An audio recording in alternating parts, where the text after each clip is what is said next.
Funds मामा application की मदद से यदि आप भी पर्सनल लोन के लिए अप्लाई करना चाहते हो तो आपने बिल्कुल इसे ही वीडियो पर क्लिक किया है, क्योंकि आज के इस वीडियो में मैं आपको बताने वाला हूं कि आप किस तरीके से इस एप्लीकेशन की मदद से पर्सनल लोन के लिए अप्लाई कर पाएंगे। साथ में ही कुछ और डिटेल भी मैं आपको प्रोवाइड करूंगा कि किस तरीके से इस एप्लीकेशन का लोन का प्रोसेस रहेगा। साथ में ही एक एग्जाम्पल, जिसके बाद हम जानेंगे कि क्या ये जो एप्लीकेशन है फंड्स मामा ये सेफ़ है या फिर नहीं, क्या ये हमारा डाटा कलेक्ट करती है या फिर नहीं। तो ये दो स्टेप्स में हम करने वाले हैं। फर्स्ट स्टेप में जो है हम इसके अंदर में अप्लाई करेंगे और सेकंड स्टेप में हम जो है फिर क्या करेंगे कि फिर हम करेंगे इस एप्लीकेशन के बारे में कुछ जानकारी इकट्ठा। तो पहले आपको अप्लाई से पहले इसे डाउनलोड कर लेना है, और जब तक ये डाउनलोड हो तब तक आप इन एप्लीकेशंस की जो इमेजेस है आप इन पर एक बार नज़र मार लीजिए। जैसे कि आप जैसे इसे डाउनलोड करके ओपन करोगे आपके सामने कुछ इस प्रकार का इंटरफेस रहेगा। फिर आगे के स्टेप्स में आपको email ID, PAN number, DOB, gender, state, city, pin code, monthly income और लोन अमाउंट एंटर करनी होगी। फिर आपको जो है यहाँ पे 3-4 स्टेप्स रहेंगी, जैसे कि कैप्चर सेल्फी और अपलोड इमेज, यानी कि आपको अपनी सेल्फी इंटर करनी है जो आप लोन लेना चाहते हो जिस पर्सन से। साथ में उसका आधार कार्ड, फिर अपलोड पैन कार्ड और अपलोड स्टेटमेंट। स्टेटमेंट में 2 से 3 जानकारी होगी, जैसे कि 2 salary tips and 3 month bank statement, ये आपको अपलोड करने हैं। जिसके बाद आपको जो है यहाँ पे एम्प्लॉयमेंट डिटेल एंटर करनी है, जैसे कि एम्प्लॉयमेंट नेम और employment address line 2, landmark, state, city, pin code. जिसके बाद में आपको बैंक डिटेल प्रोवाइड करनी है, जैसे कि account type, name, bank name, account number, confirm account number और आईएफएससी कोड। जिसके बाद जो है फ्रेंड्स फिर शायद आपको लोन मिल जाए। तो ये जो प्रोसेस हमने देख लिया है, इतने में आपकी एप्लीकेशन भी डाउनलोड हो चुकी होगी। तो अब आपको उसे वहीं से ओपन करना है। यदि आपने पहले से इसे डाउनलोड कर रखा था तो आप मोबाइल गैलरी से भी इसे ओपन कर सकते हैं, यानी कि मोबाइल के होम पेज से भी। मैंने यहाँ से प्ले स्टोर से डाउनलोड किया और वहीं से इसे ओपन कर लिया। जैसे कि हमने इमेजेस में देखा था सेम प्रोसेस ठीक वैसे ही है। तो आपको लॉगिन नाउ पर क्लिक कर देना है। अब 2 तरीके से आप लॉगिन कर सकते हैं, फर्स्ट मोबाइल नंबर और सेकंड जीमेल। दोनों में ओटीपी तो आएंगे ही, तो आप मोबाइल नंबर का ऑप्शन चूज कर सकते हैं। मोबाइल नंबर एंटर करना है अपने 10 अंक का और फिर इनके टर्म्स को एक्सेप्ट करना है। लॉगिन नाउ पे फिर आपको क्लिक करना होगा। फिर जो है आपने जो मोबाइल नंबर प्रोवाइड किया उस पर 6 अंक का ओटीपी आएगा, वो आपको यहाँ पर वेरीफाई करना होगा। आप चाहें तो यदि आपको ओटीपी ना आए तो आप जो यहाँ पे 30 सेकंड के बाद उसे रिटर्न से मंगा भी सकते हैं। फ्रेंड्स मैंने ओटीपी एंटर कर दिया। अब ये अलो लोकेशंस के लिए मांग रहा है, तो आपको यहाँ पे अलो करना होगा इन चीज़ों के लिए। यदि आप इन चीज़ों के लिए इन्हें अलो नहीं कर सकते हैं तो क्या होता है फ्रेंड्स कि फिर ये जो एप्लीकेशन है वो आगे नहीं बढ़ने देता है। You will need your location to give a better experience, location mandatory for more information.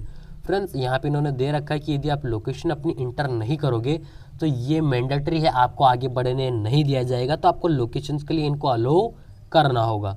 और यहाँ पे मेरे को फेल्ड टू गेट लोकेशन की यहाँ पे बार बार प्रॉब्लम आ रही है, तो शायद मेरे जो मोबाइल नेटवर्क है शायद इसकी वजह से भी हो सकता है। तो चलिए मैं यहाँ पे जो है क्या करता हूँ कि लोकेशंस के लिए अलाउ कर देता हूँ। यहाँ पे लोकेशन मेरी ऑफ है तो मैं इसे ऑन कर दूंगा और अब यहाँ से इसको अलाउ करूँगा। जिससे अलाउ किया, यहाँ पे वेलकम सिलेक्ट योर प्रोफेशनल, यानी कि आप क्या करते हो। फ्रेंड्स यहाँ पे काफ़ी सारे बंदे क्या करते हैं कि एम्प्लॉयमेंट चूज़ कर लेते हैं फिर सेल्फ एम्प्लॉयमेंट, लेकिन फ्रेंड्स आपको यहाँ पे ज़्यादा से ज़्यादा जो है यहाँ पे सैलरीड पर्सन होने चाहिए आप, क्योंकि सैलरीड पर्सन को हद से ज़्यादा जो यहाँ पे लोन्स के चांस होते हैं। उन्हें 100 में से 90% चांस होता है कि उनको लोन मिल जाए, क्योंकि वो जो है वो एक सैलरीड पर्सन है और उनको मंथली सैलरी आती है इस रीज़न से। यानी कि यदि आप एक बिजनेसमैन हो तो भी आपके जो अकाउंट के ट्रांजेक्शन है उसकी वजह से भी आपको लोन मिल सकता है और एम्प्लॉयमेंट्स को भी मिल सकता है, लेकिन उतना कुछ खास नहीं होता। जैसे कि मैं यहाँ पे स्टूडेंट हूँ तो मैं यहाँ पे स्टूडेंट चूज़ करूँगा और नेक्स्ट वाले ऑप्शन पर फिर क्लिक करूँगा। फ्रेंड्स जैसे कि हमने देखा था सेकंड इमेज में प्ले स्टोर पर, ठीक वैसे ही प्रोसेस है। जैसे कि मैं आपको दिखा देता हूँ रिटर्न से। नेम इंटर करना है, मोबाइल नंबर आ चुका है, जिसके बाद में यहाँ पे अल्टरनेट मोबाइल नंबर डालना है, ईमेल आईडी डालनी है, पेन नंबर डालना है, DOB, gender, state, city, pin code, ये आपको चूज़ करना है और फिर सबमिट वाले ऑप्शन पर फिर क्लिक करना है। तो ये जो डिटेल है ये आप यहाँ पे जो है इंटर कर दीजिए। फ्रेंड्स जैसे हमने वहाँ पे डिटेल सारी इंटर की, यहाँ पे इन्होंने क्या बोला, sorry you are not eligibility. Friends क्योंकि मेरी जो एज है वो कम है और इस वजह से मेरे को लोन नहीं मिला। साथ में मेरे डॉक्यूमेंट्स के बेस के आधार पर भी लोन दिया जाता है, जैसे कि सिबिल स्कोर। वो भी ठीक नहीं है, इस रीज़न से भी मेरे को लोन नहीं मिला होगा शायद। तो हम फ्रेंड्स यहाँ पे इमेजेस के थ्रू मैं आपको समझाने की कोशिश करता हूँ, जैसे कि हमने ये जो स्टेप्स है जिनमें PAN, DOB, gender, state, city, pin code ये इंटर करना होता है, ये हमने कंप्लीट कर ली थी। तो यहाँ पे आपके सामने फिर कुछ इस प्रकार से ऑप्शंस रहेंगे, जिसमें से ये जो 3 स्टेप्स है ये बिल्कुल ही सरल होती है, इसमें आपको ज़्यादा कुछ इंटर नहीं करना है। तीनों में आपको फर्स्ट तो अपनी एक सेल्फी लेनी है, सेकंड में आधार कार्ड है जो फ्रंट और बैक है यानी कि आगे और पीछे दोनों की जो इमेज है वो अपलोड करनी है। थर्ड में पैन कार्ड की आगे की इंटर करनी है, आपको पीछे की इंटर करनी नहीं है पैन कार्ड में। फिर आपको अपलोड डॉक्यूमेंट में आपको जो 2 सैलरी स्लिप है वो आपको एंटर करनी है कि आपकी जो सैलरी आती है वो, और जिसके बाद आपको 3 मंथ बैंक स्टेटमेंट एंटर करना है, आपकी जो बैंक का ट्रांजेक्शन है उसका, और फिर सबमिट पर क्लिक कर देना होगा। जिसके बाद यहाँ पे आपको एम्प्लॉयमेंट, यदि आपने वहाँ पे कैटेगरीज में मैंने बताया था कि यदि आप एम्प्लॉयमेंट चूज़ करते हो तो आपको ये जो डिटेल है जैसे कि employment name, employment address line 2, landmark, city, state, pin code, ये चीज़ें आपको वहाँ पे इंटर करनी है। फिर हम आ जाएंगे नेक्स्ट स्टेप में, जिसमें आपको बैंक डिटेल कंफर्म करनी होगी, क्योंकि हमने पहले भी इंटर कर दी है। तो यहाँ पे वो बैंक स्टेटमेंट की जगह पर आपने बैंक डिटेल इंटर कर दी है, कंफर्म करनी है यहाँ पे आपको। तो इसमें अकाउंट नंबर और name, bank number, account number, और जिसके बाद में फिर से क्या होगा, कन्फर्म अकाउंट नंबर और आईएफएससी कोड आपको एंटर करना है। आप आईएफएससी कोड आप चूज़ भी कर सकते हो और अकाउंट टाइप भी आप चूज़ कर सकते हो।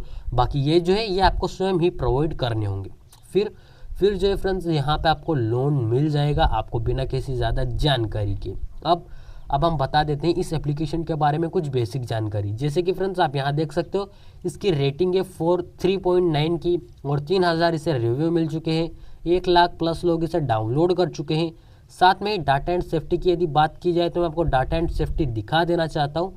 यहाँ पे ये जो एप्लीकेशन है आपका डाटा थर्ड पार्टी एप्स को शेयर नहीं करता, बिल्कुल भी शेयर नहीं करता। साथ में डाटा कलेक्ट करता है, कौन सा, मैसेज, फाइल्स और लोकेशन, पर्सनल इन्फॉर्मेशन और फाइनेंस इन्फॉर्मेशन, ये आपका डाटा कलेक्ट करता है, साथ में शेयर नहीं करता। अब मैं और कुछ डिटेल यदि इस एप्लीकेशन के बारे में बताऊं यहाँ पर, तो यहाँ पे इन्होंने दे रखा है एलिजिबिलिटी क्राइटेरिया, यहाँ पर आप देख सकते हो यहाँ पर। तो इसमें क्या होता है, इंडियन रेसिडेंट, और जिसके बाद में सैलरीड एम्प्लॉयमेंट, बिजनेस और सेल्फ एम्प्लॉयमेंट यहाँ पे इन्होंने दे रखा है। यानी कि इन्होंने पहले कह रखा है कि स्टूडेंट को लोन प्रोवाइड नहीं करेंगे, उन्होंने वहाँ पर ओनली 1 कैटेगरी दे रखी है। साथ में अबाउट 21 ईयर ऑफ एज, यानी कि उनकी जो 21 ईयर वो एज उम्र होनी चाहिए। जिसके बाद में इन्होंने एलिजिबिलिटी क्राइटेरिया की 7 चीज़ें दे रखी है, तो यहाँ पे आप एक बार पढ़ सकते हो। और बाकी चीज़ें भी इन्होंने यहाँ पे नीचे दे रखी है, ये किस तरीके से वर्क करता है, यानी कि एक लोन एग्जाम्पल, और इन्होंने सारी चीज़ें यहाँ पर दे रखी है। और हाँ, यदि आपको इस एप्लीकेशन रिलेटेड कुछ प्रॉब्लम और आती है तो इन्होंने यहाँ पे ईमेल नंबर और फ़ोन नंबर भी प्रोवाइड कर रखा है, आप इनसे डायरेक्टली कॉन्टैक्ट कर सकते हैं।